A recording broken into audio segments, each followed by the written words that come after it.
Good morning kids. Morning sir. आज हम लोग हिंदी पढ़ रहे हैं तो हिंदी में गुड मॉर्निंग नहीं बोलेंगे, क्या बोलते हैं? सुप्रभात। क्या बोलेंगे? हम लोग इंडिया में रहते हैं यानी भारत में रहते हैं और हमारे देश में सबसे ज़्यादा बोले जाने वाली भाषा का नाम क्या है? क्या है? हिंदी। Speak loudly. हिंदी। हिंदी। लेकिन क्या है कि आज के डेट में कुछ ऐसी मजबूरियां हैं लोगों को कि इंग्लिश पढ़ना पड़ रहा है, क्योंकि इंटरनेशनल लैंग्वेज जो है वो इंग्लिश है। इंटरनेशनल मीन्स अंतर्राष्ट्रीय, जो अगर दुनिया के कहीं भी तुम चले जाओ, अगर इंग्लिश तुम्हें आती है तो इट में भी तुम्हारी बात को लोगों को तक पहुंचाया जा सकता है। और आज के डेट में इंटेलिजेंस का ज़माना है, जिसमें आज मोबाइल भी देखो या कंप्यूटर देखो सब इंग्लिश में काम करता है, इसलिए हम लोग को थोड़ा ज़्यादा इंग्लिश पढ़ना पड़ता है, ये मजबूरी है। बट क्या है कि हिंदी भी जानना उतना ही ज़रूरी है, और इंग्लिश से अच्छा हिंदी हमारी भाषा है जो हमारे देश की है। मेरे प्यारे बच्चों, कम टू द पॉइंट, आज हम लोग इनिशियल स्टेज यानी सबसे जो स्टार्टिंग में जो चीज़ हम लोग पढ़ते हैं उसको हम आप लोगों को सामने बता रहे हैं, और उसका नाम क्या है? वर्णमाला। उसका नाम क्या है?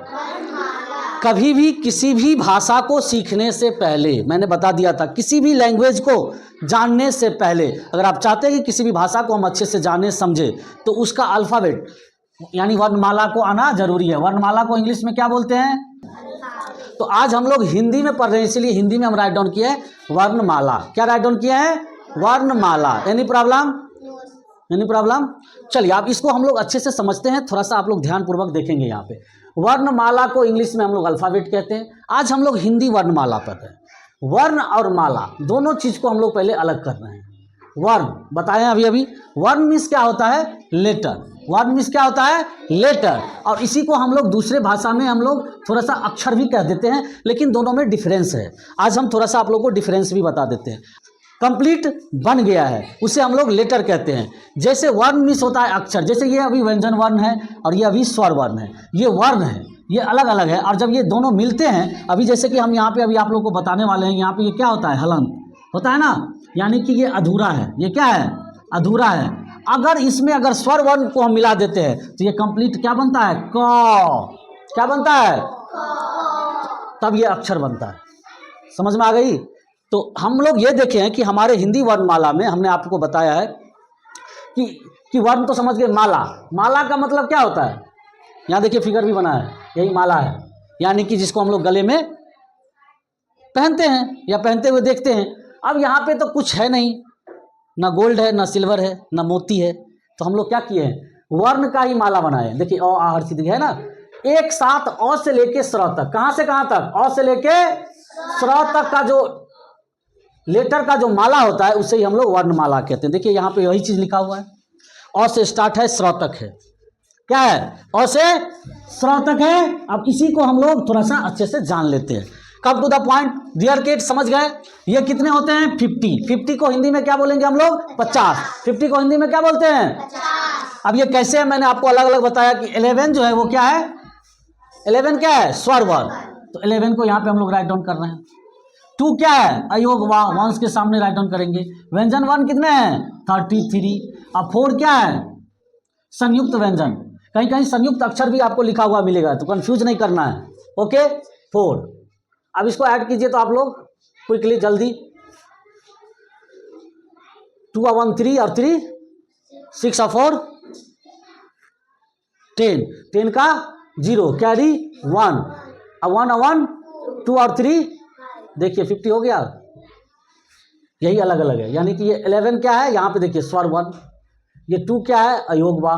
और 33 क्या है? यहाँ व्यंजन वर्ण। और 4 क्या है? यहाँ पे देखिए। यही ना आप लोग समझें अभी? कोई दिक्कत? अब देखिए इसमें ये हम लोग करते क्या है, तो स्वर वर्ण 11 है यानी कि 11 है। इसको हिंदी में 11 को 11 कहते हैं। कौन कौन है? अ आ हर्षई दीर्घी हर्षौ दीर्घु री ए ओ औ। 1 2 3 4 5 6 7 8 9 10 11। 11 कहने में कोई दिक्कत है? अब इसको हम लोग इसके काइंड्स को भी जानते हैं, यानी ये 2 तरह के होते हैं। कितने तरह के होते हैं? कौन कौन? एक होता है हर्ष स्वर और दूसरा क्या होता है? दीर्घ स्वर।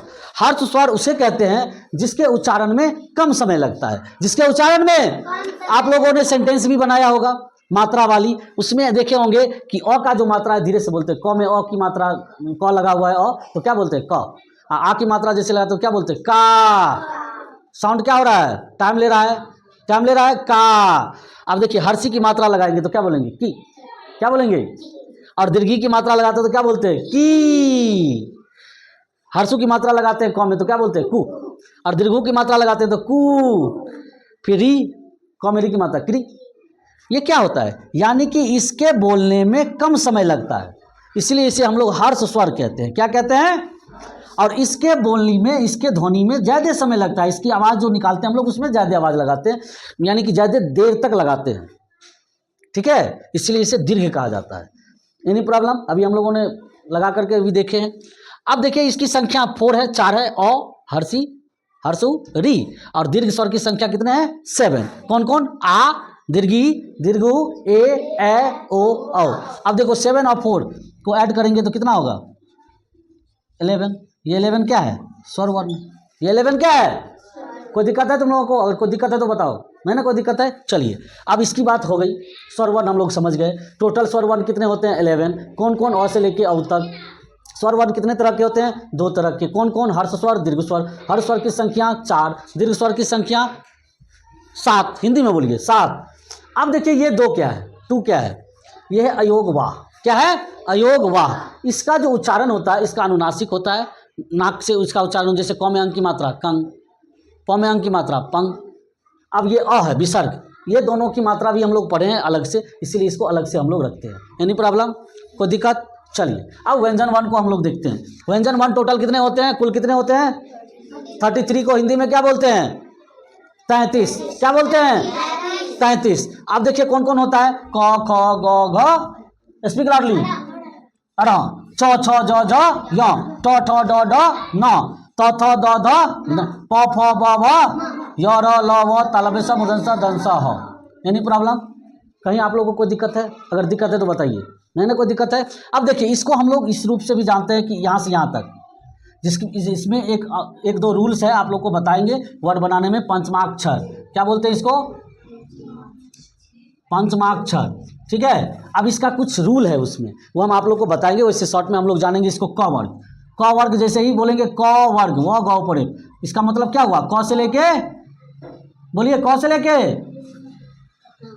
स्पीक लाउडली, अड़ तक। च वर्ग, च वर्ग कहेंगे तो क्या, च से लेके यहाँ तक। ट वर्ग बोलेंगे तो, अगर त वर्ग बोलेंगे तो, अगर प वर्ग बोलेंगे तो, ये सब की कुछ रूल्स हैं, अलग से बताएंगे। य र ल व में हम लोग जान रहे हैं, य र ल व तालव्य स मूर्धन्य स दंत स ह। अब और एक्स्ट्रा ये 4 है, 4 अक्षर यहाँ पे हम लोग ऐड किए हैं, इसको हम लोग संयुक्त व्यंजन वर्ण कहते हैं। वैसे संयुक्त अक्षर के नाम से भी ये जाने जाते हैं, लेकिन संयुक्त व्यंजन वर्ण इसलिए कहते हैं क्योंकि इस सब में 2-2 व्यंजन वर्ण मिले हुए हैं। इस सब में क्या मिले हुए हैं, 2-2 व्यंजन वर्ण। ये नेक्स्ट क्लास में आप लोग को बताएंगे ये इसमें कौन कौन मिले हुए हैं, लेकिन अब तब तक के लिए आप लोग ये जानिए कि 4 संयुक्त व्यंजन वर्ण होते हैं। इसका नेम क्या है, नाम क्या है, अक्ष, त्र, ज्ञ और स्र। बताइए कोई प्रॉब्लम हुई आप लोगों को समझने में, अगर कहीं से कोई प्रॉब्लम है तो नहीं। चलिए मात्रा कहाँ से निकलती है, स्वर वर्णों से, और अयोगवाह से भी। मात्रा लगती कहाँ है, उच्चारण साउंड चेंज हो जाता है। ऐसे ही आप लोग सारा मात्रा पढ़े हुए हैं, कोई दिक्कत है आप लोगों को। अब हम लोग इसी तरीके से 1 बाय 1 जो पीछे का कुछ ऐसे इंटरेस्टिंग टॉपिक है जो हम लोग को अच्छे से जानना चाहिए, उसके बारे में ऐसे ही हम आप लोग को बताएंगे। Okay, thank you.